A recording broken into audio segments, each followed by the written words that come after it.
Epke Zonderland, maar wat voor gevoel bestaat het Cottbus waarom kan?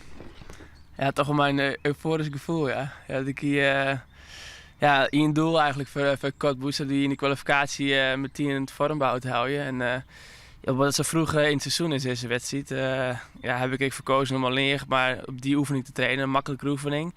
En daarna is gewoon te bloeien trainen op de nieuwe en moeilijke elementen, zeg maar, voor de Olympische Spelen.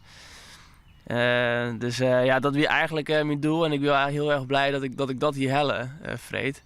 En toen in die finale, toen dacht ik, nou, ik heb niks te verliezen. Dus ik ken wel die makkelijke oefening wel, maar qua scoren kom ik naar het volle heger. En ik dacht, ik kan gewoon proberen om die elementen waar ik op train in de training, om die in de oefening te plaatsen. En die oefening heb ik nog nooit van mijn hele leven turnd. Ik net in de turn al. Maar ik dacht, ik keer ver en het lukte ik nog. Dus super. Even waarom naar die vreed? Want dat vormhout, het haast altijd zo, dat is een formaliteit, dat slaagt het wel. Hoeveel druk stiet er nog op? Ja, best wel volle druk. Ik heb eigenlijk nooit een twijfel dat ik het een keer goed hou. Ik kijk hier jouw mogelijkheden.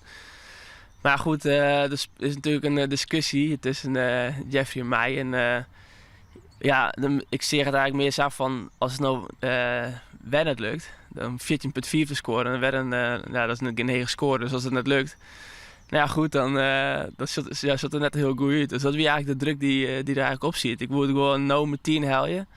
En daarnaast heb ik nou de vrijheid om de komende wedstrijden, het EK en nog 2 World Cups, die in eind mei en begin juni binnen, om die gewoon helemaal in het teken te zetten van de Olympische Spelen als voorbereiding erop. En dan hoef ik net meer bij dat vormbehoud bezig te wijzen. Dus dat wie ik wel een stukje druk wat erbij kwam. Ja. En dat vormbehoud, dat toont dan. Hoe groot is dan de opluchting? Ja, groot. Ja, ik hier mijn oefening ding en ik dacht, dit moet goed wijzen. Maar eerst nog even de score ouwachtje, want toen wist het nooit. Maar toen was het 15,0, maar dat was zo'n lekker gevoel. Toen kreeg ik nog een brede kwalificatie en toen daar hier ik gewoon echt zin in. En in die rechtse kwalificatie, ik heb er net nu iets zien eigenlijk. Gewoon, ik wil wel heel graag dat vormbehoud achter de rechts zou wijzen, maar die oefening zelf, dus is dan net echt nu te zien. Maar de rest van het weekend wil ik gewoon genieten.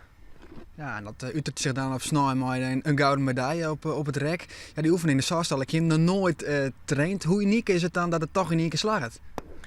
Ja, best wel uniek. Ik heb mezelf ook wel echt verrast. En dat die oefening dan eigenlijk nog zo soepeltjes rint. En dat ik fysiek dat ik aan ken, want dat wie ik nog de vraag. Of ik heb op een makkelijke oefening getraind en dat vreeg ik lichamelijk minder van die. En nu heb ik op het eind nog een hele moeilijke vluchtelement wat erin komt. En toch ben ik fysiek nog op dit moment sterker nog. Dus die houdt natuurlijk wel echt een heel goed gevoel richting de Spelen. Als het wel een bredere voorbereiding treft, als fysiek nog beter vast is. Ja goed, dan moet het alleen nog maar volle beter kennen.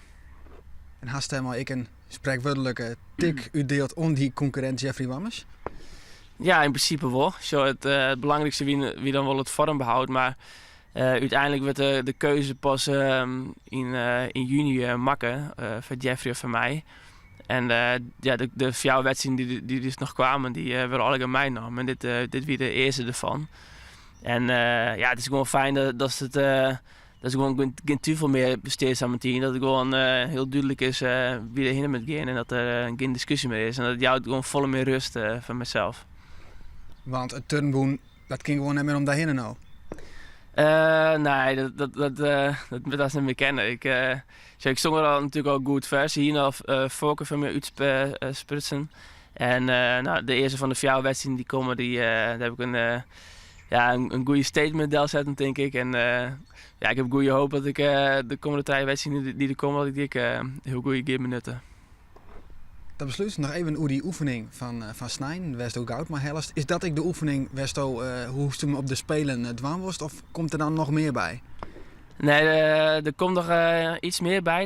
Ik heb nog een dislok mijn hele draai eruit hellen. Die wie ik wel van plan, maar op het moment van de oefening liep me net zo verstandig. Dus daar heb ik een gewone dislok van maken.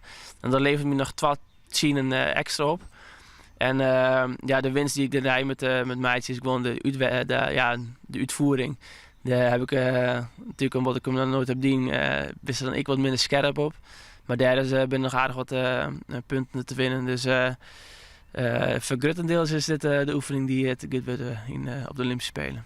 Ja, en de vluchtelementen en die volgorde en die combinaties, die moeten er zo uitkomen. Ja, klopt. Ja, wat dat betreft het moeilijkste van de oefening, alle vluchtelementen, die ziet er nou al in. Dus dat is heel fijn dat het zo rond van tevoren al een keer lukt.